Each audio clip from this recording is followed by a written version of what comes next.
welcome to Whiteboard Talks. Something new here from myself, Nathaniel Littauer here with Littauer Strength Training. Going to talk today a little bit about program development and how at least I look at programming and developing structured programs for athletes of all ages, regardless if that's a youth athlete, a high school athlete, college, all the way up to senior and master's athletes.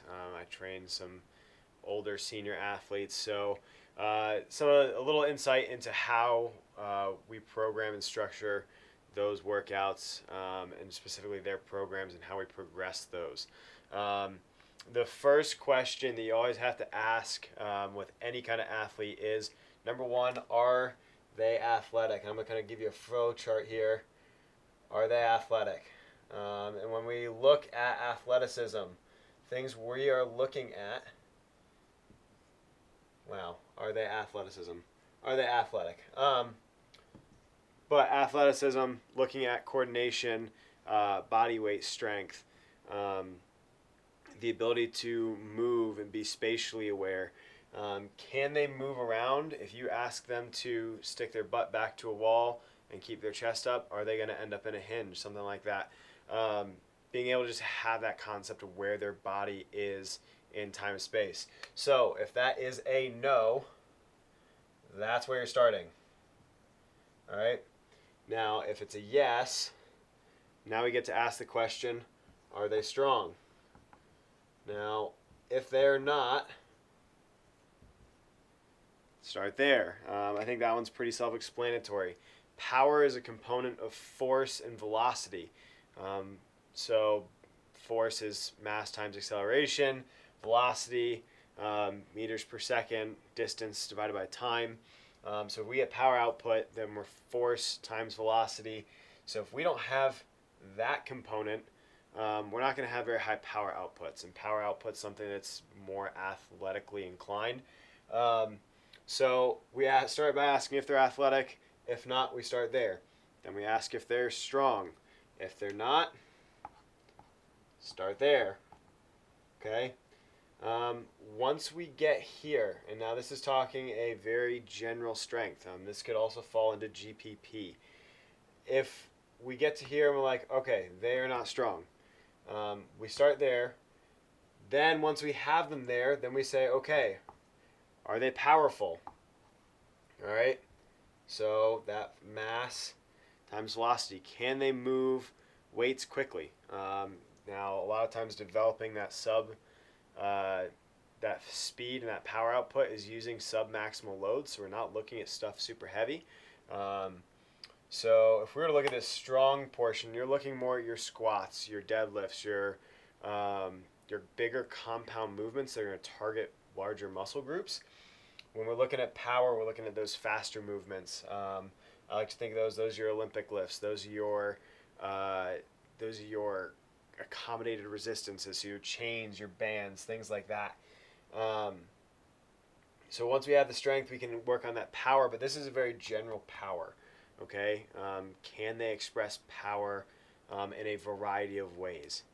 Okay, so that's got to be present before we get to the next thing.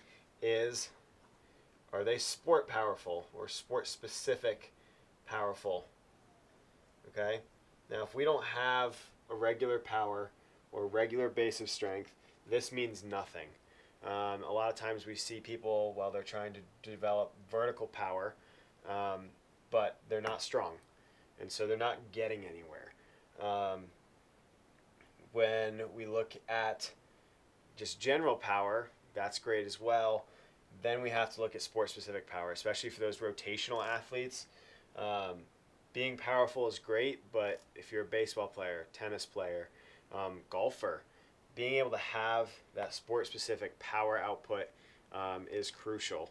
So we have to look at those things. So we start back at the top. If you're athletic, yes or no. So if you're not, well, we're going to start by building general athleticism, spatial awareness, balance, coordination, basic speed and agility, things like that. Once we have that, right, so once we build it, we can go to the are we strong question. Once we have strength, great. Then we can go on to power output and make them more powerful.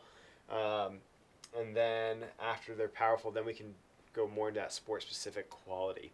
Okay, so notice this starts very general. It works to more specific. So when you're looking, especially at the development of younger athletes, a lot of people want to hop and jump right to that when they don't have all of these things up here. So especially the way I structure things with the groups that I have. And you can even see this in some collegiate programs and really good, solid strength and conditioning programs in the high school and middle school level. This kind of ends up being like a phase 1. This ends up becoming phase 2, phase 3, and phase 4. And the great thing, especially if you're working in a high school, this becomes your freshman a lot of times because they're not getting a whole lot of PE anymore. So they're losing that general athleticism and they're not developing that as much growing up. Then that sophomore year, you really crank up that strength base, making sure they move well and develop a good solid base of strength. Third, then you get to develop that power output and really are able to introduce some more complex things. Getting stronger, they still build that athleticism, so that's great. And then as they get older, you get to develop that sport-specific power output.